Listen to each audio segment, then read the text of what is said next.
Let's go to our friend. We go to Tone here, and I appreciate you coming aboard here, Tone. Yes, sir. You How know, you it's feeling after another day here? I feel fine. I feel pretty good. I'm still ripping ass. Until about Thursday or Friday. So these coaches are definitely going to still get hands and feet put on them. Best believe. But you said something really interesting.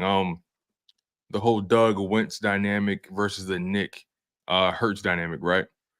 One could argue Hurts and Doug were better suited for each other rather than Nick and Hurts. And can you imagine if Nick and Wentz were in the same building? It would be a spaz fest. Oh my God! Can you imagine? It would be an emotional spaz fest. Wow! Think about that. So it's so funny how life works, and it's so funny how sometimes it's better to be lucky than good. Can you imagine if Wentz decided to stay here? We never would have probably saw Hurts become what he became because of so much money tied up into him. He probably wouldn't even have to really earn the competition that they tried to bait him into.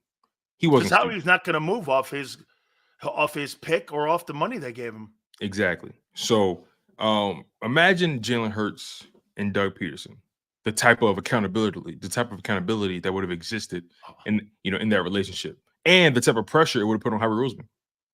Think about that. He would have forced Howie out. It probably would have forced Howie to If Doug wins that Super Bowl 10 months ago, Howie's fired. Because then Doug would have been right.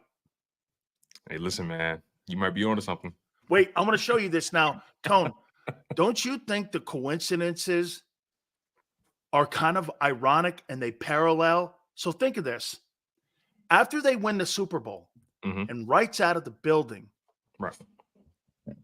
One of the things that Doug Peterson they brought in, and Doug wanted these people in around him to help. He didn't want Howie's analytics guys. He wanted his guys to give him more insight on how a game plan.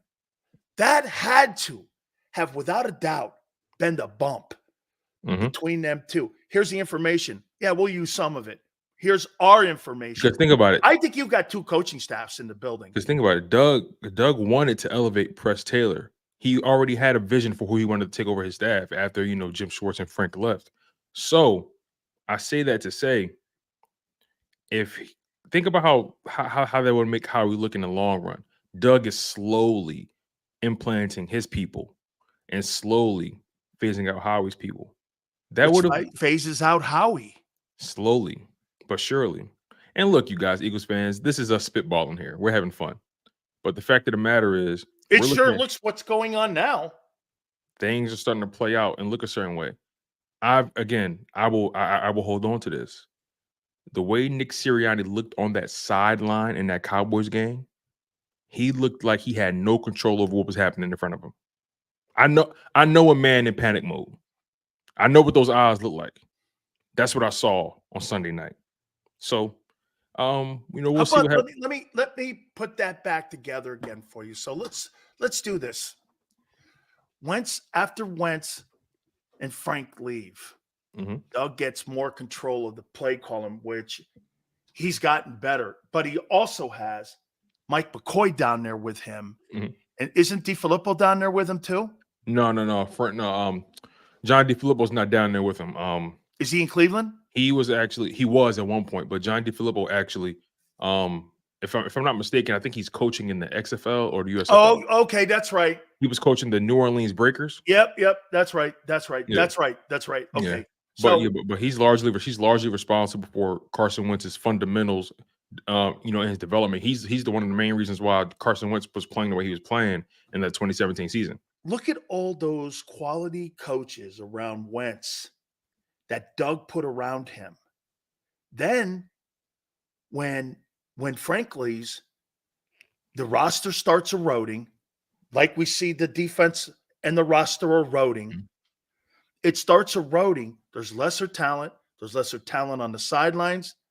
There's a conflict between the head coach and the GM when it comes to structural power. And all of a sudden, Doug leaves. What do?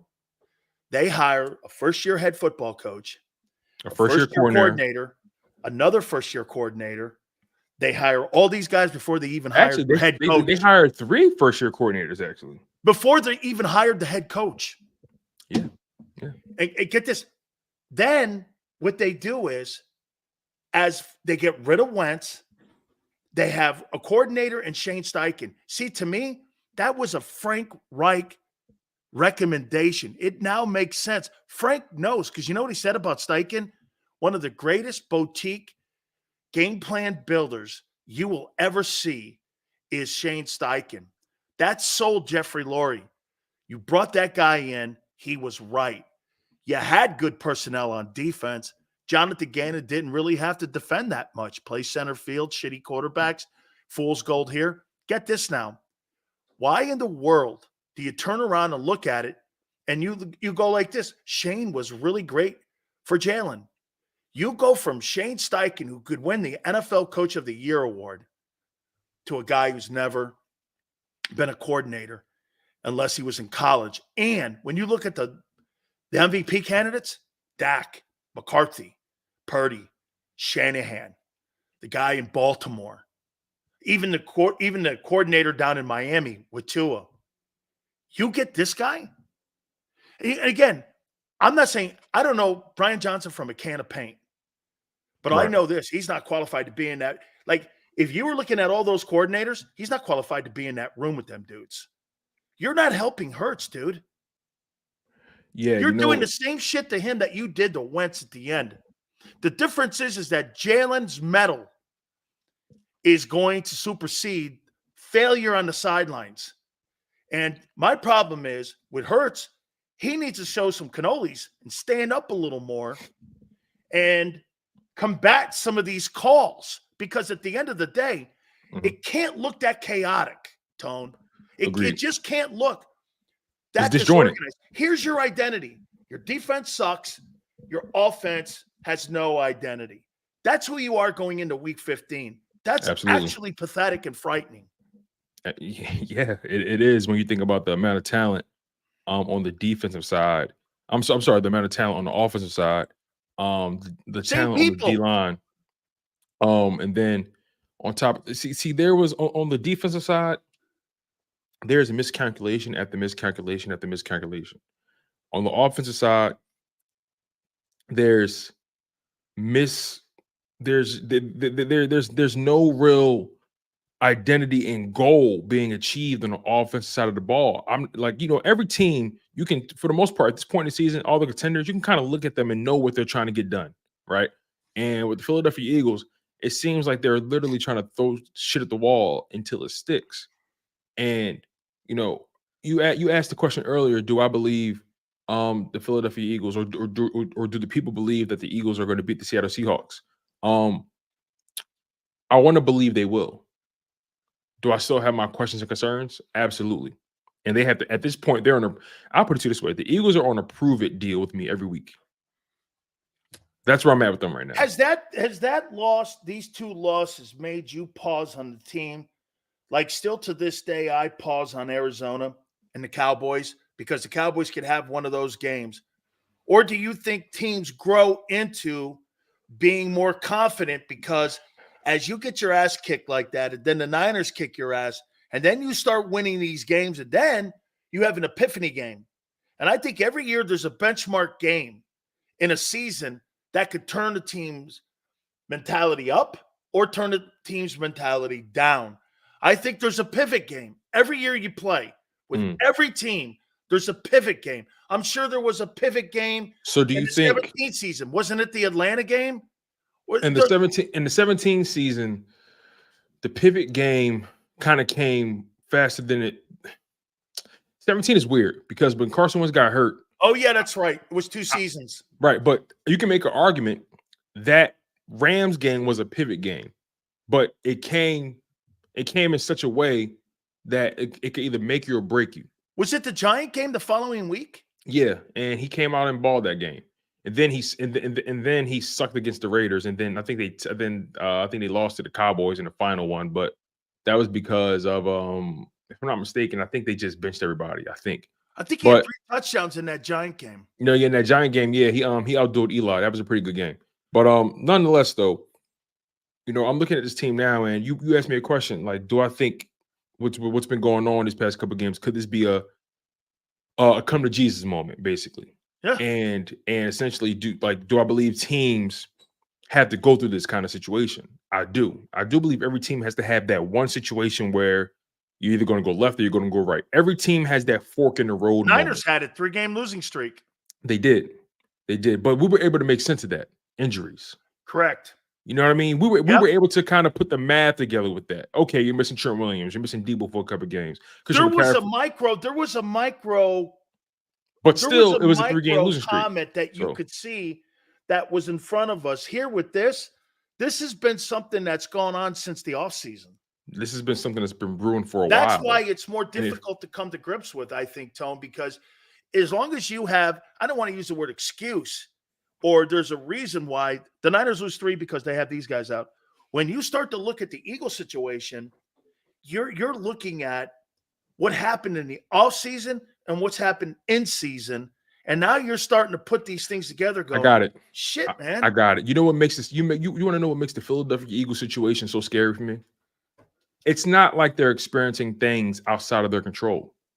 They're experiencing issues that they have had all 10 fingerprints on, and they have full control over, and yet they're still failing. They're 10-3. And I know a lot of people, when you say that they're failing, but they're 10-3, make it make sense. The fact of the matter is, the record only gets you to the party. The record don't, you don't lead a girl with the record. You know what I mean? The record don't get you the prom queen. The record gets you your ticket to the prom. But you don't lead with the prom queen because of a record. The record's low-hanging fruit in this conversation right exactly. now. When you're talking about the Philadelphia Eagles, I don't give a damn about the record. I don't give a damn about the record. You got Rob so fired up today. I heard an F-bomb come out of him.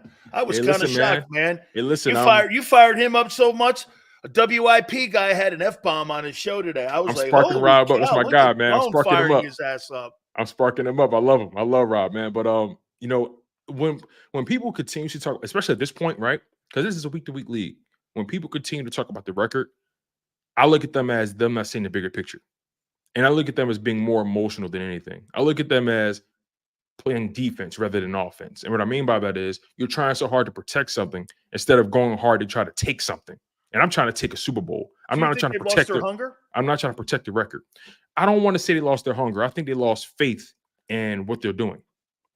I think they've. Did they ever have it? That's a great question.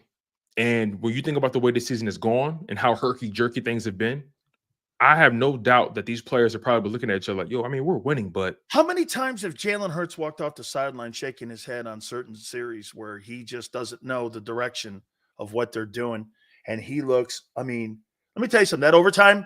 That overtime was all Hurts against Buffalo. Yep. That was Hurts at his best. That's the the best he's played. That was one of his best drives I've ever seen. Let me tell you this. That overtime with Jalen Hurts surgical was the best moment of the year for him because it was all him. Couldn't stop him. He was a force. And then what do? They stopped doing that shit. When that guy plays like that, that guy's worth every cent that he's paid. When you play him the way he's been playing now, I'm sorry, man. He's not going to win Super Bowls playing one-dimensional. He is a multifaceted, talented kid, which makes him a unicorn. He's unique.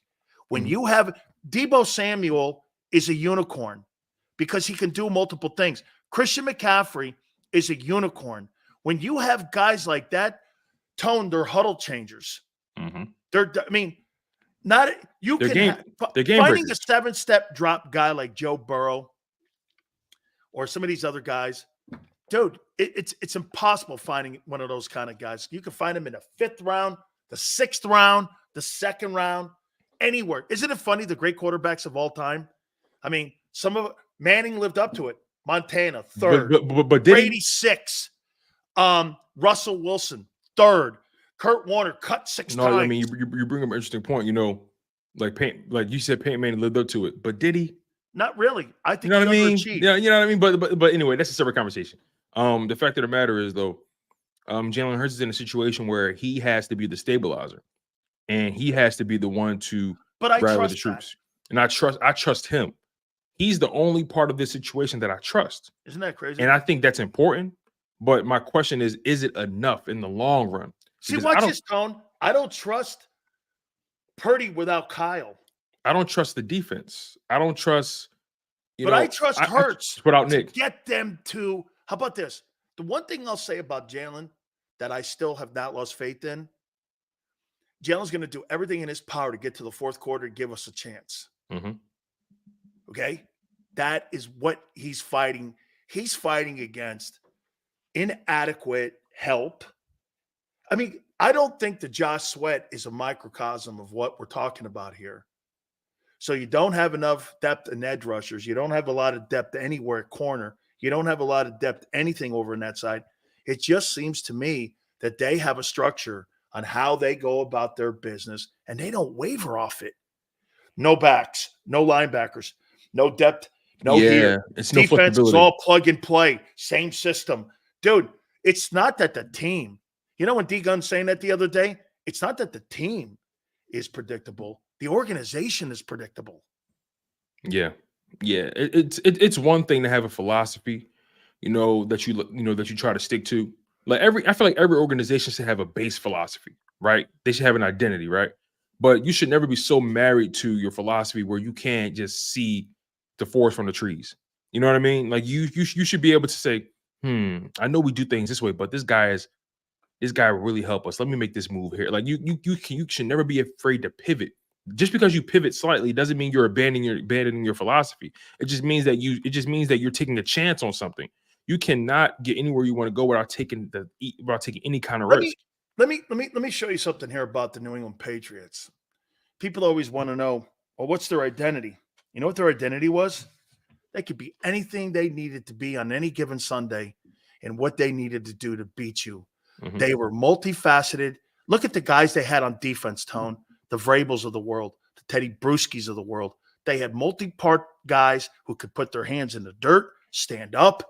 They weren't maybe the greatest players. Their corners were always good. You know what they always had? They had versatile players on their team. I'll take it a step further. They invested in those versatile players on the team, and they had great coaches on that side of the ball. They were never the top flight guys. Get this, they were never the top paid guys. When Revis wanted money, they moved him. Then he came back. Brady was never how about this? Brady was never the highest paid player in the history of the NFL and his time in New England. That was by design. Listen, I'll take it a step further, right? The Patriots, they didn't believe in bringing in big name receivers. They didn't believe in that. But you know what they did? They went against their philosophy just one time. Brought in Randy Moss, had an undefeated, and he was good. Had an undefeated season. Had Tom Brady's best statistical season of his career, right? But they didn't win it all. But the fact of the matter is, my point is, year and a half later, they move off him. Right. But my point is, they weren't afraid to slightly pivot from their philosophy if it meant making the team better. And I don't think they lost that Super Bowl because of Randy. Randy showed up in that game. No. But the fact of the matter is, they still lost it. My overall point, again, is they still weren't afraid to pivot, and they ended up going undefeated that entire season except for Super Bowl and came within that close to winning the game. So listen to this. You should never be afraid to pivot slightly. You should never be afraid. They're not pivoting in Philly. Keon goes, they were lucky to have Brady who took pay cuts. You know, I told you I did sports talk radio at WEI, and I had Brady. It's not common. The NFLPA hated Brady for that. It's not common. What Otani's doing with his contract with the Dodgers. He sent that money out so that that Andrew Friedman, the general manager of the team and the president of the team, could go out and get players and keep adding players. They're going on a shopping spree because of that. Let me tell you why it's important, Tone, what Brady did. And I asked Brady when he was on the show with me at WEI. I said, Tom, am I getting this right? Is it that you don't take the highest salary because you're reinvesting in the team and you're investing yourself and your money so that they can bring in players, top flight O-linemen, defensive guys if they need? He goes, totally. If you don't invest financially yourself and you take the highest salary, you're going to be Mahomes right now. And so what he would do is he would give money back. And he would give the money back to the team. His problem at the end, Tone, why he left, they weren't putting money back into the roster. That's why he left, because they weren't filling the cabinet. That was the discord.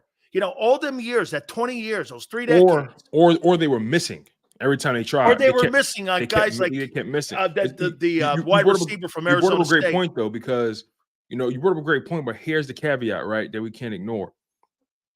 He happened to be in an organization that he trusted. And the sad part about it is, I understand the Patriots don't have the greatest history beyond Brady. I understand that, but Robert Kraft took over because he brought that team in the 90s, right? But when Kraft took over, the history took over, because remember, they went to a Super Bowl with Parcells too. Right. So he was a part of an organization that he can trust. He trusted they cared about winning. Some of these quarterbacks, they're in organizations that, you know what, I don't trust you, so I'm getting my money because I don't trust you in the long run. For example, the Chargers. Herbert don't trust them. That's why he got him for what he got him for. Just Deshaun Watson, he doesn't trust them. That's why that comes with entitlement, being a 1 versus being a 3, or being a first overall pick. No, being a first rounder versus first round. Oh, that's a good point. 6th round pick versus being the 3rd round pick. Aren't you going to have more latitude going, hey, I wasn't a first round pick. We have to have better players on my team. You know what? You bring up a good point, because here's the thing. Even though Hurts is a $50 million a year guy, his cap hits aren't destroying the team. So that's his Brady move. You feel what I'm saying? But they would never have signed him to that $50 million deal if he hadn't agreed to that. Yes. Because you know why? Because that goes into Howie's sandbox on being able to play with the roster like he does. Because if he had the same cap hits that Daniel Jones has, that deal does not get done, and there's more of an aggravated conversation going back and forth between the two with Nicole Lynn and them. But because they agreed, and by the way, who wouldn't want their money up front anyway? I'm going to agree to that too. And remember, the negotiations were so smooth and so silent.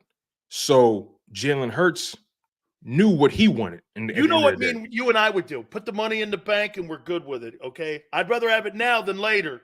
Put it in the bank. Okay, put it in the bank. I'll be honest. I love what Ohtani did. I love what he did. Yeah, because you know what? He get this. Can I tell you what that move also does? Because of taxes in California, what that does when you defer it, you have lesser taxes being taken out of your money when you defer that money. So, like, Tone, it's like having a credit card. When you buy something, and it's like putting your money in escrow. Right. It's waiting for you. You're accruing interest on it. Yep. It's just waiting for you. Right. So that $700 million deal turns into an $800 million deal because he deferred the money out instead of taking the lump sum up front, which tax really came in and destroyed it. Exactly. And on top of that, he's getting so much money off the field, and the commercials he makes in Japan right now? He's the number 1 star in Japan right now when it comes to like, he's not stupid. Like he's basically guaranteed $680 million for the back end of his life. That's genius. And I personally, I think he'll probably get 10% more money added onto that because of the investment that he made with the deferral. Exactly. Because I deferred money out like that. Tone, I want to ask you these questions here. Yeah. I brought this up earlier. These are Howie's 2023 mistakes. And you tell me if you think these have been mistakes, and give me a grade on how high. How about this? I'm going to try to monitor my hindsight. But go ahead. I'm going to try to monitor my hindsight, but go ahead. Slot corner. What did he replace the slot corner? Are you talking about CJ? Because he was playing safety. Okay. I'm talking about slot corner. Okay. Epps. Well, Epps is a safety too. Okay. Slot was Avonte Maddox and Zach McPherson. They both got hurt this year, tore their ACLs. So he has no slot corner right now. No slot corner. So So he didn't retool that thing. That thing is an F. Yeah, I'll put it to you this way: he didn't add enough corner depth. I'll put it that way, right? I want to go down this list. Go ahead. Did he replace the will? You said something today that I completely agree with on Kaiser. But watch this. Okay, you're right. Kaiser, you can move off him. Sure, 117 tackles, no problem. You can move off him. But did they replace him? Bingo. And no.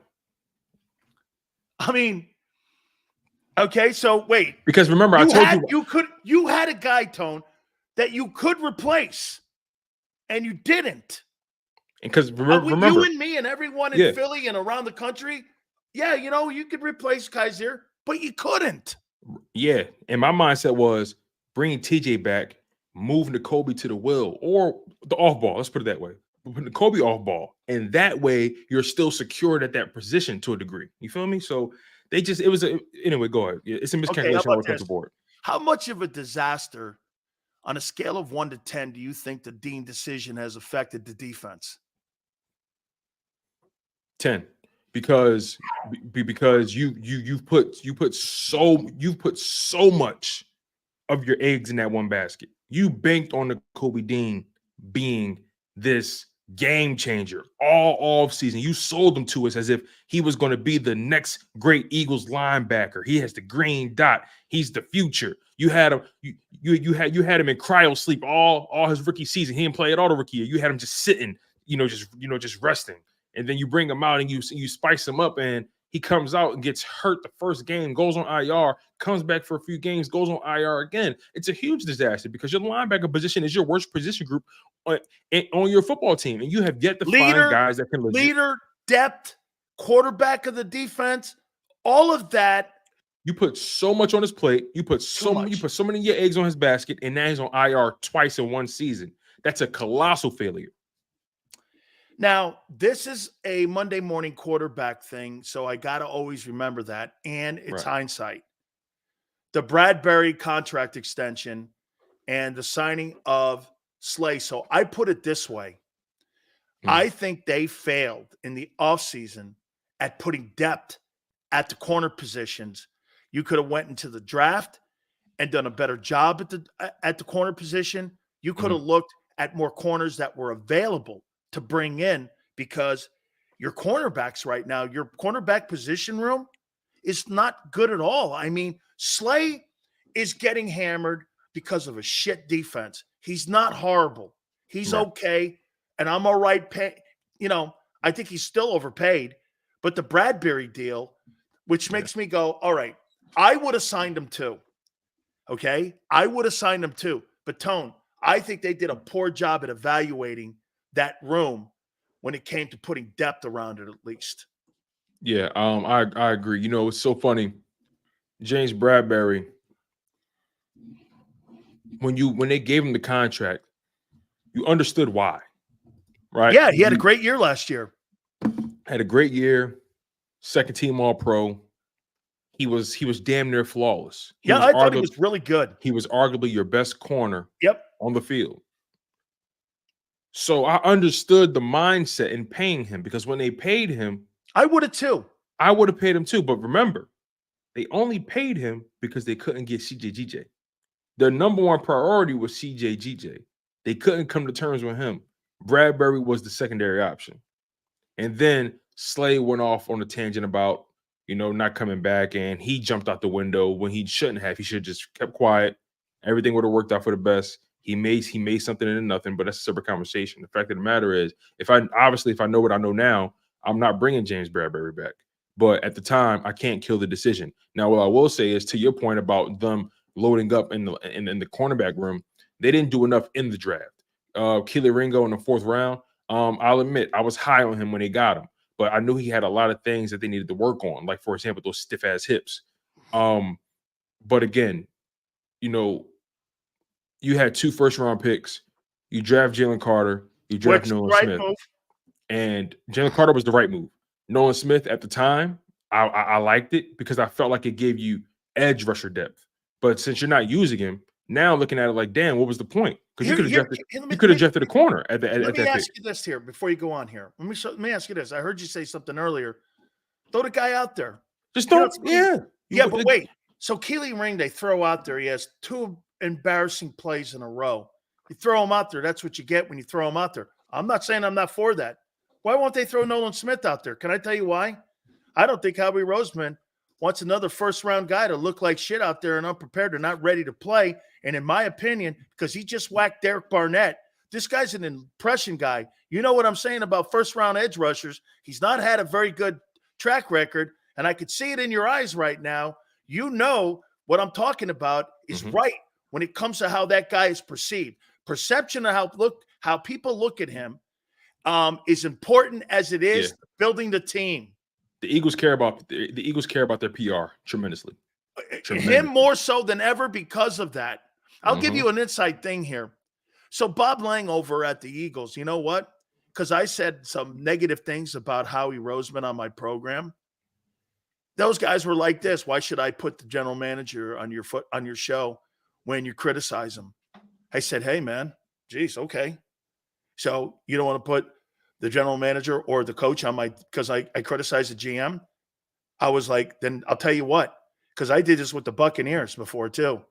I didn't have anybody on. I was still doing 10 shares. I don't need you. I want you.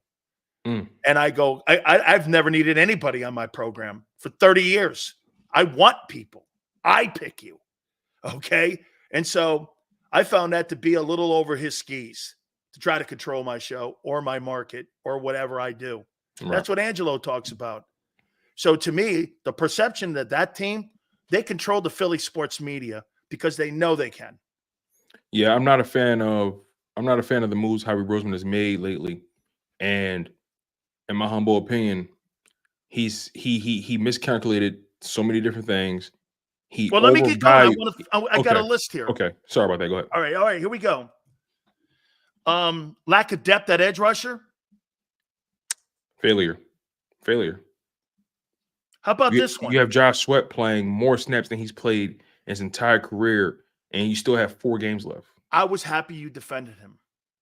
I had to.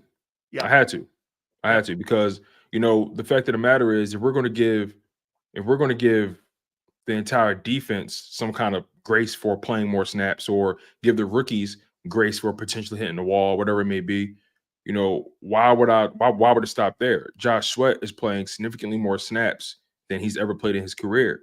And I'm supposed to think he's supposed to be playing with the highest motor at this point. They have no depth. What did you trade for Chubb last year?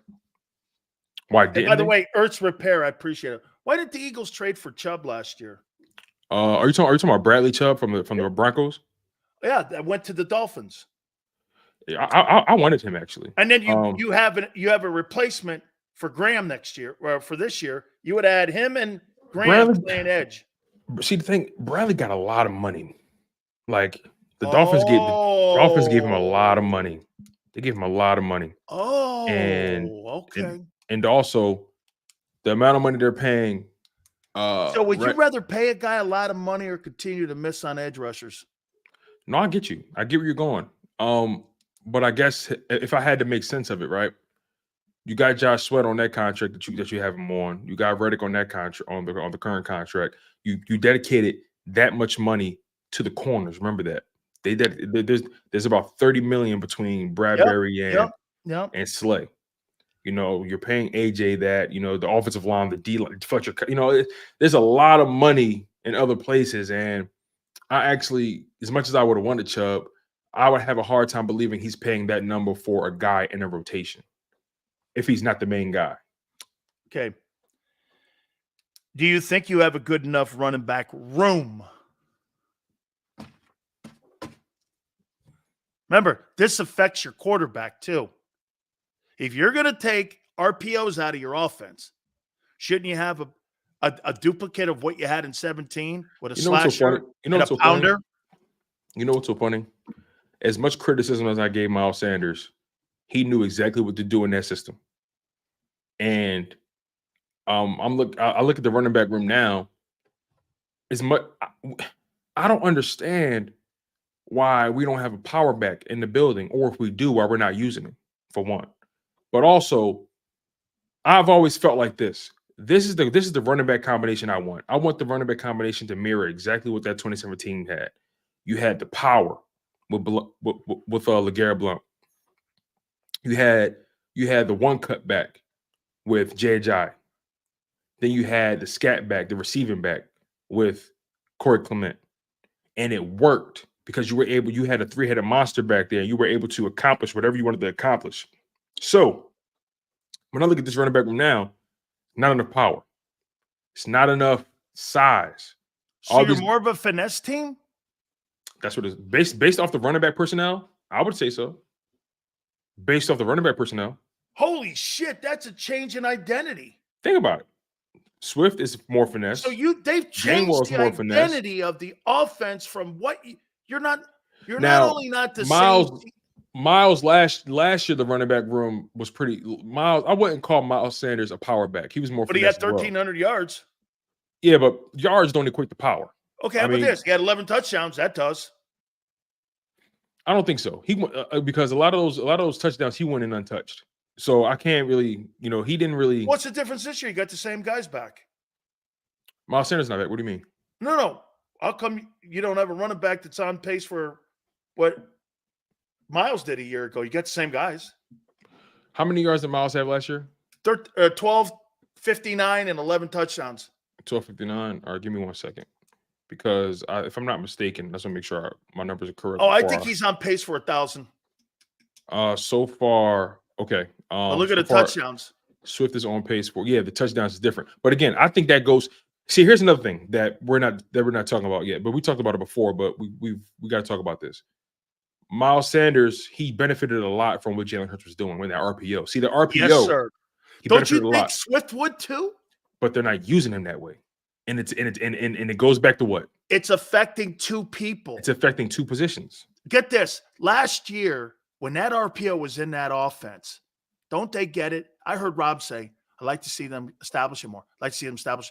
They can't establish him because without the RPO in the system, like they had a year ago, isn't it funny? Not going to establish the running game. And last year, you had guys that accounted for 2,000 rushing yards and 24 touchdowns, and the RPO had a lot to do with the physicality, the way you approached your game, the way the quarterback approached the game. And now that you have excluded that, you're a completely different offense. Isn't it funny how every time we criticize the offense, when we try to start with personnel, we always find our way back to what? Coaching. No matter what we do. And the front office decisions on what they did personnel-wise. And the front office. Because me personally, I didn't have a problem with the running back room. Up until I did from day one. Up until I liked Swift. I told you that from day one. The rest of those guys, I was not. I think Kenny Gainwell's a dude.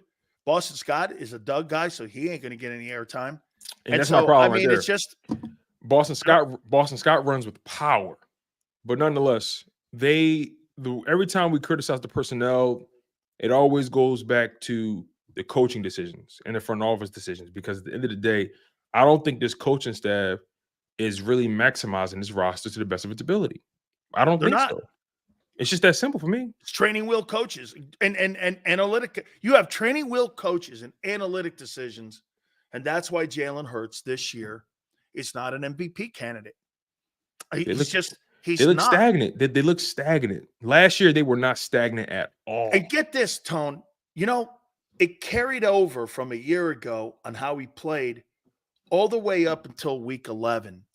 And then when teams like Kansas City and Buffalo and then the Niners and the Cowboys started seeing, I'll tell you the team, in my opinion, that started making it so that it was predictable was Washington.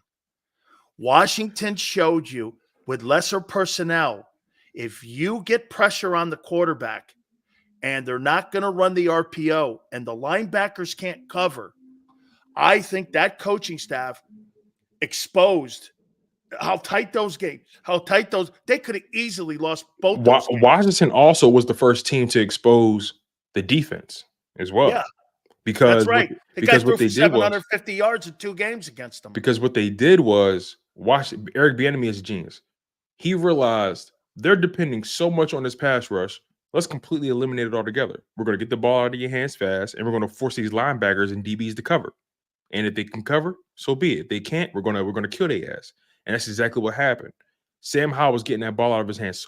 You think it's an accident Sam Howell was getting sacked all year, then he finally goes against the Eagles and he gets sacked 1 time in 2 games?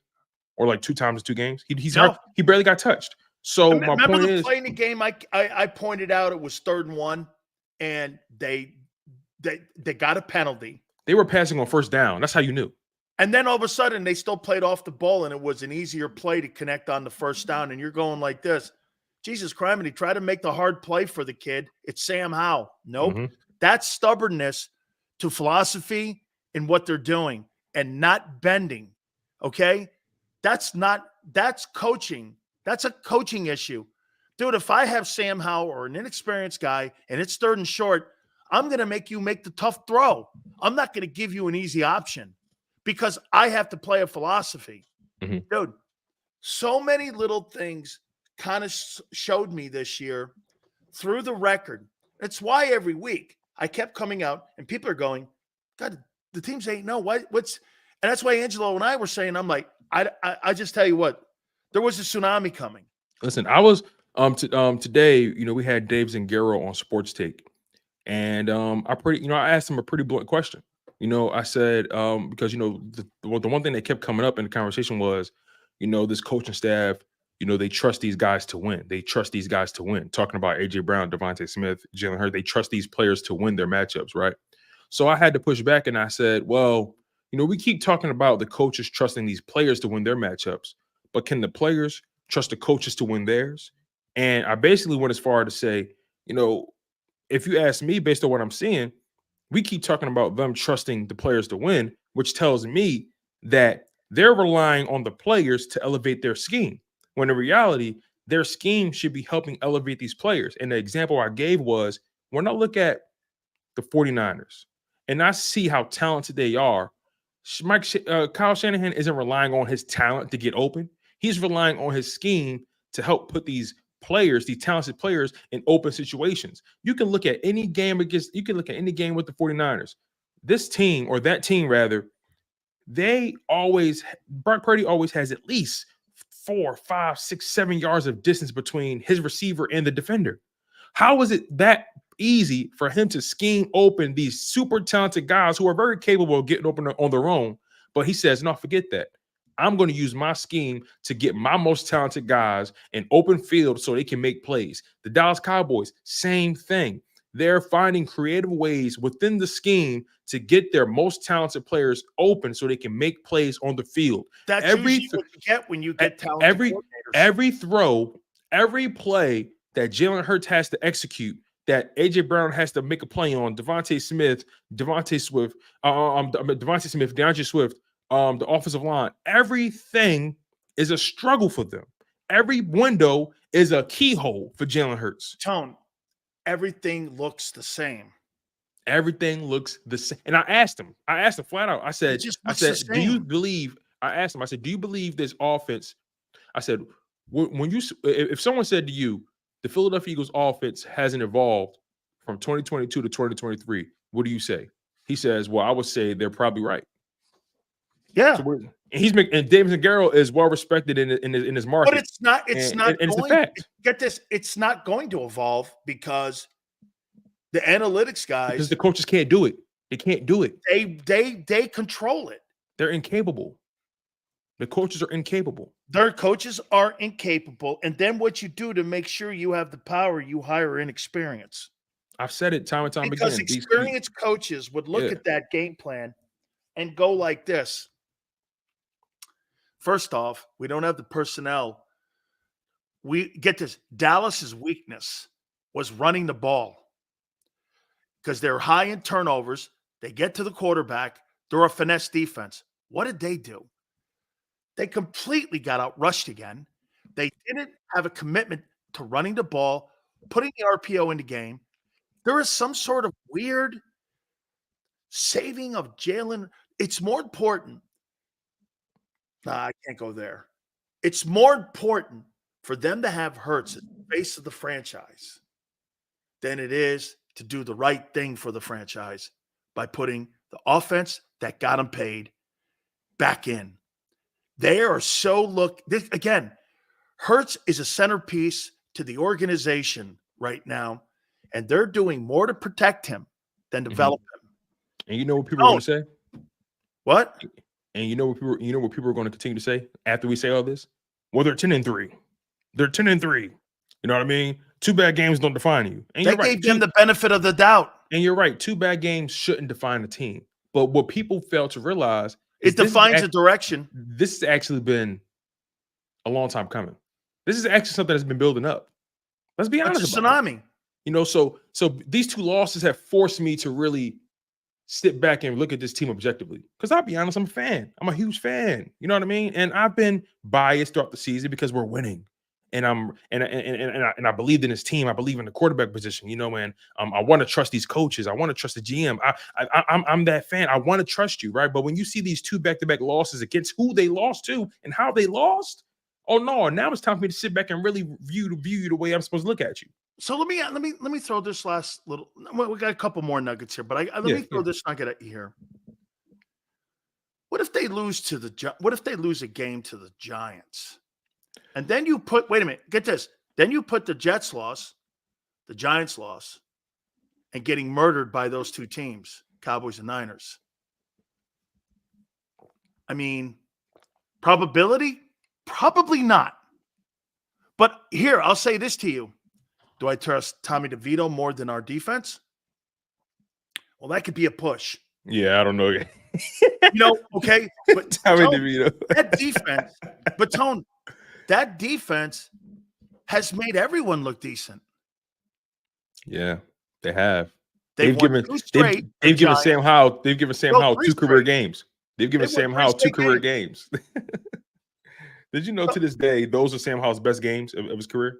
Oh no, I'm saying Tommy DeVito won 3 straight games now. Oh right, yeah. But what I'm saying is the Eagles. Oh yeah, I know.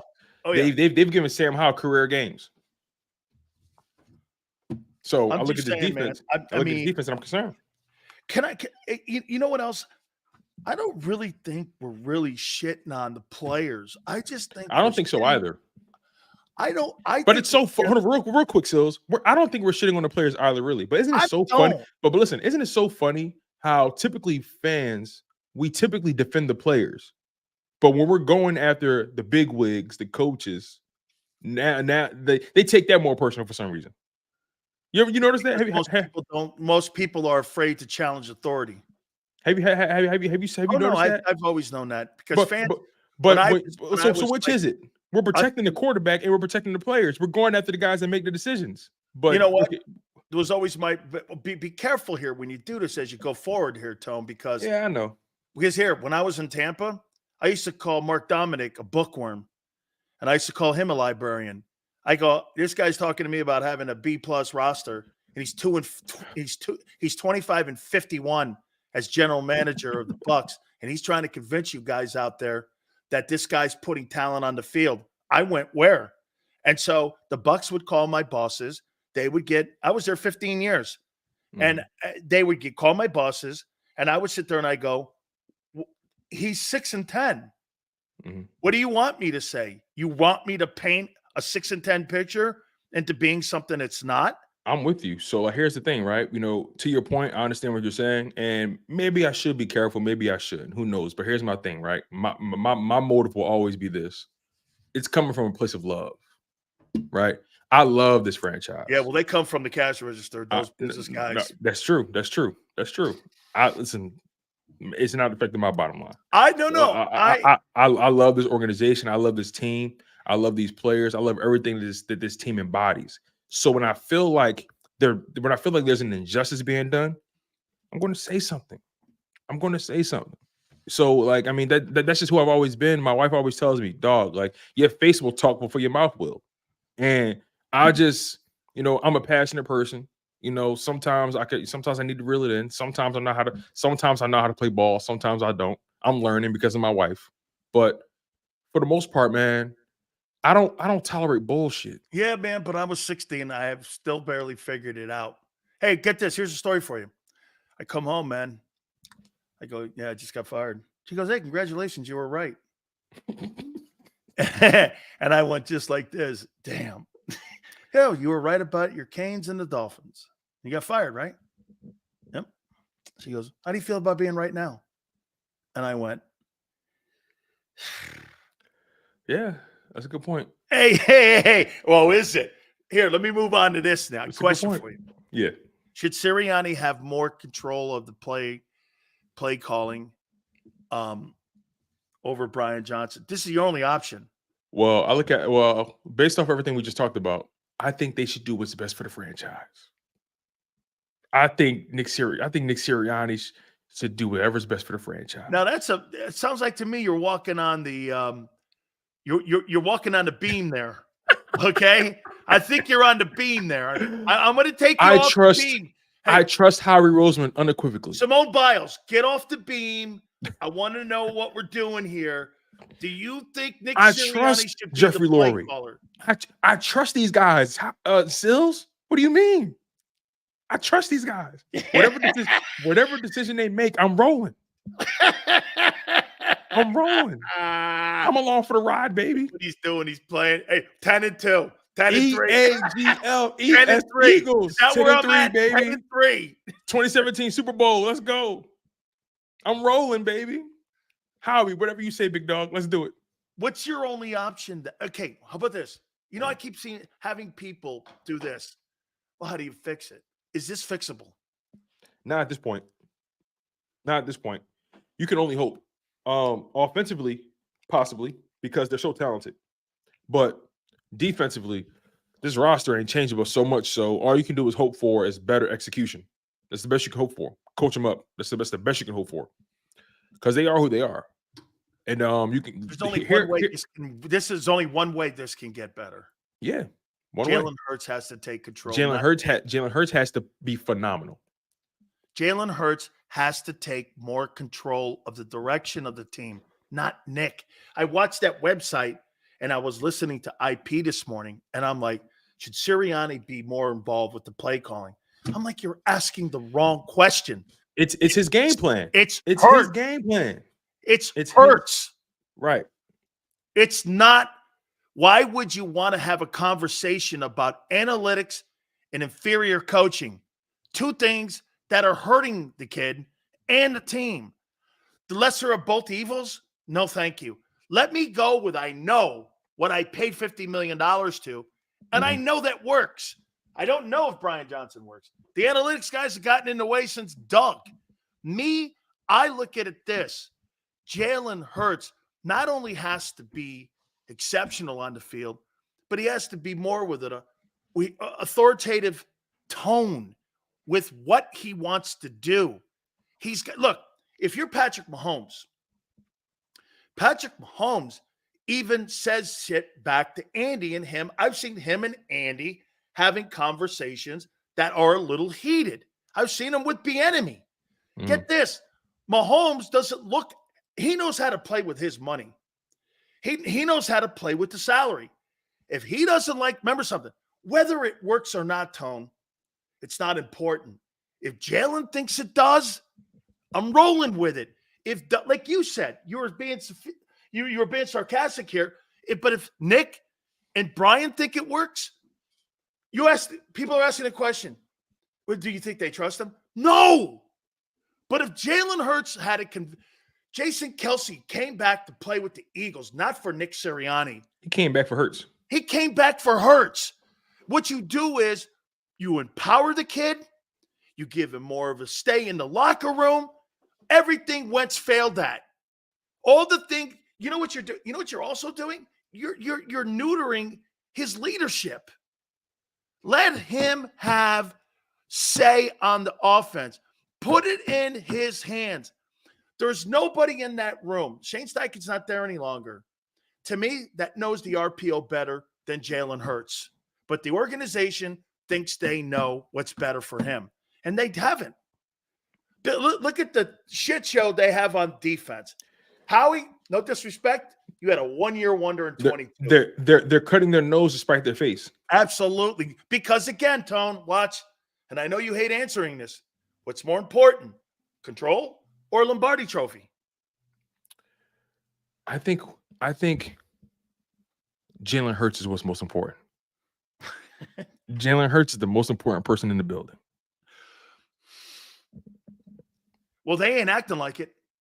They ain't acting like it. Because if you ask me, what's best for Jalen Hurts is that RPO. I'm all about maximizing the guys I have and putting them in positions to succeed. I'm not force fitting a square peg in a round hole. I want to maximize my guys the best way that they need to be maximized. And right now, I feel like they're not really doing that. How about this? You know this for a fact here. Or maybe I don't know.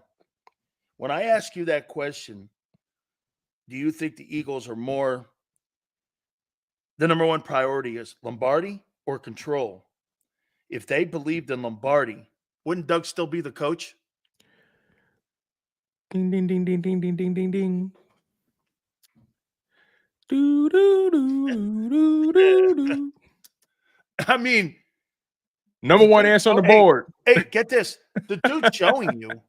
Hey, do you agree now that the dude's showing you he can coach? He's somewhere else. You know, I mean, yeah. And it's Jacksonville. I always knew Doug could coach. I always knew that 4-11-1 season was fluky. I knew that wasn't Doug. I knew that wasn't like who he was. Doug Peterson made it to the play out of the 5 years he was there. How we sabotaged that year? Well, it's hard for me to say that because they had so many injuries on the offensive line. The entire offensive line was out. It's kind of how many in-season moves did he make that year? Say it again. Interesting. No, I didn't hear you. Say it again. How many in-season moves did he make during that 4-11-1 year? That's a good question. I don't know. That's a good question. He surely makes a lot of moves in season. Like, did he make how many? I'd be curious to know that 4-11-1 season. Oh, I think he I mean, they weren't great moves, but he No, I'm just curious, like a number. He brought back Deshaun Jackson. He that's like signing Julio Jones. No, right. That's what I'm saying. Like, it wasn't like spectacular moves. I'm trying to think now. That's a good question. I never gave that any kind of thought whatsoever. Let's go back to 2020. It was 2019, right? Or 2020? 2020. Let's go back to that year. So I'm looking at the transactions. So let's see here. September 7th, signed corner Kevin LeBlanc. September 8th, signed tight end Richard Rodgers. September 9th, signed defensive tackle T.Y. McGill. That's preseason. Okay, September 15th. Okay, yeah, after September 10th. Got you. Okay. So September 15th, Vinny Curry on IR, added Sua Opeta to the roster. Signed Trevor Williams, signed tight end Jason Kroom, blah, blah, blah. Ray on reserve. Jason Peters on injured reserve. I'm not seeing any significant moves on this roster at all throughout this entire time. So nope. No, he made no real moves that year. None. Oh, gee. Nope, none. In Howie we trust. In Howie we trust, man. Hey, man, that guy didn't make a move because he wanted the beginning and the end. I'm telling you, dude. I know where you're going with this. You're a dirty dog. Your Honor, I'm not leading the witness. I know where you're going with this. Are you claiming Howie Roseman set the deck? Yeah. Or stacked the deck? Oh, yes. Are you? Or is that what you're implying, Daniel? Yeah, and it ended with Nate Sudfeld.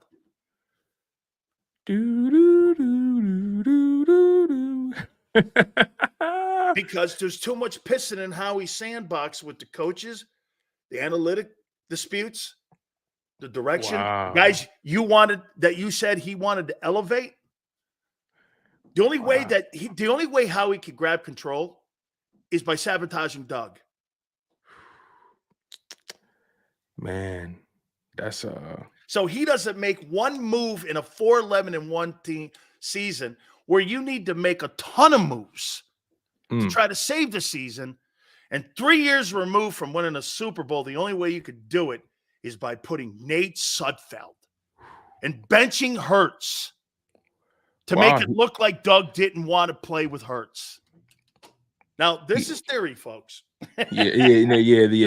This is all theory. This is all theory. But does it look? Gee, how come he makes so far all these moves he's made with Nick? He's made a ton of moves every year.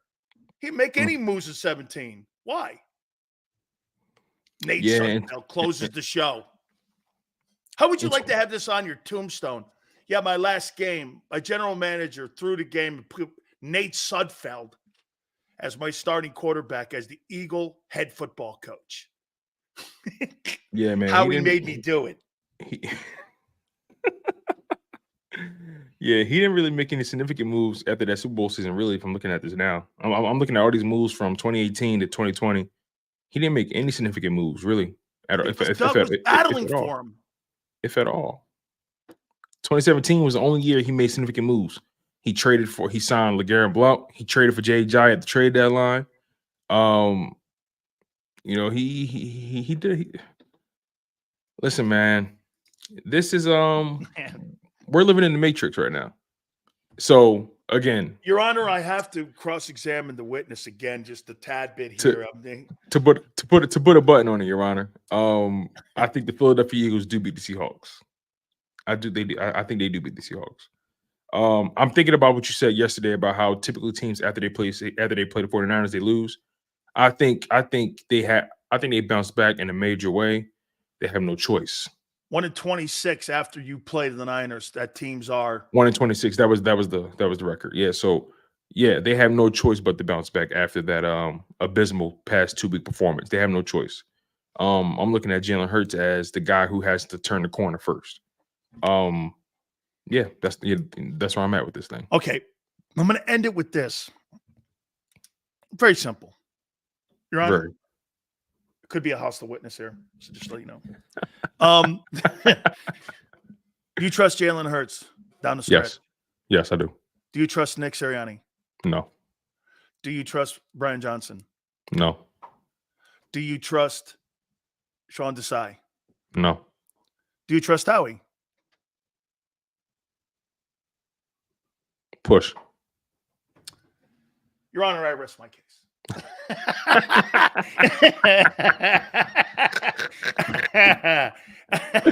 Oh man, that was fun. Man. Tone, great stuff, my friend. You're kicking ass. Yes, sir. Thank you, my friend. Yes, sir. Hey, listen. Let's try to make sure we still getting paychecks every week. Okay. Oh no. Trust me when I tell you, man. I mean, thank God for the Krauses. I'll just say this, man. They know I'm a lunatic. Appreciate you, Sileo. Good stuff, man. I appreciate that. I love that segment with Tone. Don't forget, Philly 500 is going to join us also at 5:30 Eastern time. Want to really tell folks, man, our great friends at Hooters, we want to thank all the guys for coming aboard with us, man. They're such good people. And by the way, we had such a great time at King of Prussia. It was fabulous. I've been getting emails and text messages the entire time. Everything was absolutely fabulous. And during this holiday time, please do me a favor. Log on to the website, northeasthooters.com. That's northeasthooters.com. Today is Tuesday. Buy 10 wings, 10 boneless free. Don't forget, tomorrow is Wing Wednesdays, 1983. That's the year the place was founded. You can go to northeasthooters.com. Santa bucks are back, $5. Great gift cards to put in the stockings. Absolutely great. Calendars are out too, 2024. 9 of the girls are featured from the Northeast section that are in the calendar. Plus, there's $100 in coupons that are in the 2024 Hooters calendar. You can also go to HootersToGo.com. When it comes to their app, go in, get the grub, walk right back, take it to your house, man. All good. NortheastHooters.com. That's NortheastHooters.com. And when you roll in, do me a favor, tell them Big Sil sent you. Eat chicken wings, buy Hooters things. Christmas is near. Shop, have a beer. Christmas shopping shouldn't be hard. Give your friends a Hooters gift card. This year, stuff their stockings and yours too with a one-size-fits-all gift card. Buy a $25 Hooters gift card and receive a $5 Santa's bonus card. Make it Hooters for the holidays. Eat chicken wings, buy Hooters things. Christmas is near. Gift cards are here. Good at Hooters everywhere now. Hooters gifts are always favored.